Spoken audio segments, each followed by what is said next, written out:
بسم اللہ الرحمن الرحیم۔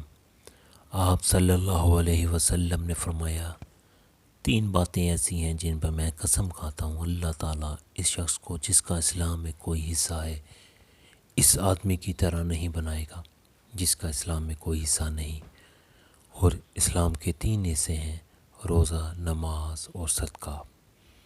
اللہ تعالیٰ ایسا نہیں کہ ایک بندے کو دنیا میں دوست بنائے اور قیامت کے دن اس کو کسی اور کے حوالے کر دے، اور جو شخص جس قوم سے محبت کرے گا قیامت کے دن انہی کے ساتھ آئے گا۔ اور چوتھی بات، اگر میں اس پر قسم اٹھا لوں تو مجھے اس بات کا ڈر نہیں کہ میں گناہگار ہو جاؤں گا، وہ یہ کہ اللہ تعالیٰ جس بندے پر دنیا میں پردہ ڈالے رکھتا ہے تو قیامت کے دن بھی اس پر پردہ ڈالے گا۔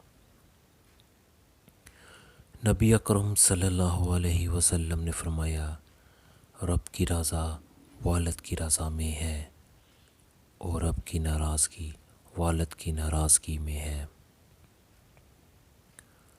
رسول اللہ صلی اللہ علیہ وسلم نے فرمایا، کسی مسلمان کے لیے جائز نہیں کہ اپنے کسی دوسرے مسلمان بھائی سے 3 دن سے زیادہ سلام کلام بند رکھے۔